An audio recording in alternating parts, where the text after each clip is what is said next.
बिस्मिल्लाहिर्रहमानिर्रहीम अस्सलाम वालेकुम नाज़रीन। मैं तो मेज़बान असगर गुजर तुसी वेख रहे जे गुजर टीवी आरफ वाला। हर रोज़ बेहतरीन ते अलग क्वालिटी जानवर लैके दोस्तें की खिदमत हाज़र होई दा। अज दोस्तें की खिदमत दे विच बहुत ही खूबसूरत झोटी की वीडियो लैके हाज़र होए हैं, जिहड़ी कि टुरदी फिरदी भरावां दी नज़र है। बूटे हौली टोरदा चेक कर सकते दोस्त, कैसा प्यारा गोला, कद चंगा वड्डा, हड्डी एक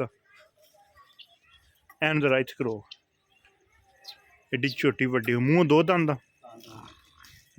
दा मूँह, मगर महा मूँह होना छोटे फट बच्चा, मूँह दो दंद दा, लिबास चेक कर सकते। मोटरसाइकिल बचाए मोटरसाइकिल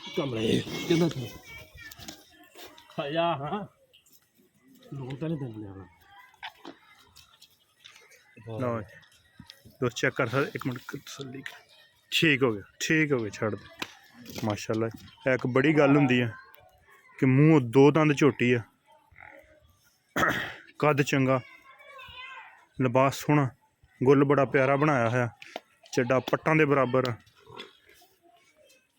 मगर कट्टी आप भी कट्टी दोंदी तकरीबन 30 महीने 2.5 साल की होंगी है, तो कट्टियां जिन्नी दी उम्र,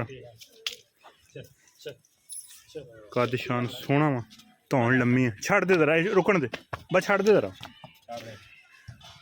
एन रोक अगर जरा, इन आवाज मार आप कट्टी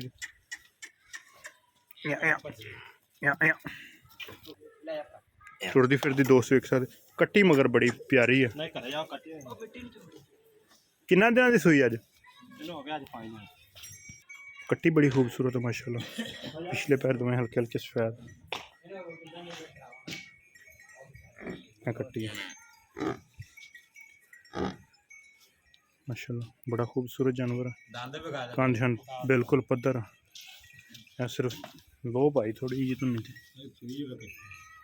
अज किनवा दिन सूई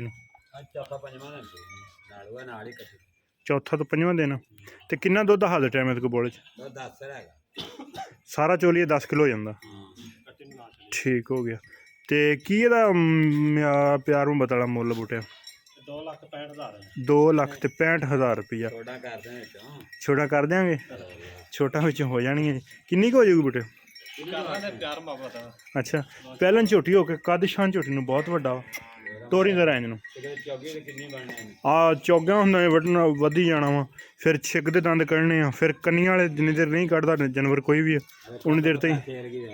हाँ छोटी वक्खी है, कंड झोटी नूं बड़ी बद्दर, खुड्डा बड़ा प्यारा वा, लिबास पट्टां दे बराबर, जो जिवें दुध ते आएगी इंशाल्लाह अगे पिछे।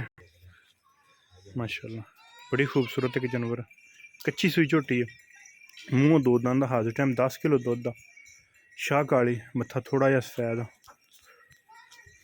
2,65,000 रुपया प्यार मुहब्बत शामिल, गिंगरी वाला सिंह, टोरी जरा कोड़ी है नहीं बिल्कुल ही, धुनी जरा लोहा, ये भी इंशाल्लाह खिंच जाएगी। खुड्डा पुट्ठा पुट्ठा झोटी बड़ा प्यारा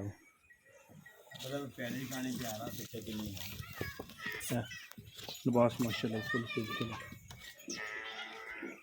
जान दे बच्चे थे, कद हुणे ना मझां नालों वड्डा वा, तुस चेक कर सकते जो इन्हें पूरी मझ बनना तो बहुत वड्डी झोटी बन जाना। उम्मीद करने कि अज वीडियो आएगी दोस्तों पसंद, वीडियो पसंद आती लाइक शेयर तो माशाल्लाह दे कमेंट। एक अगली तो नवी बेहतरीन वीडियो फिर हाजिर होवांगे, उस टाइम तक अपने मेज़बान असगर गुजर इजाज़त। अल्लाह हाफ़िज़।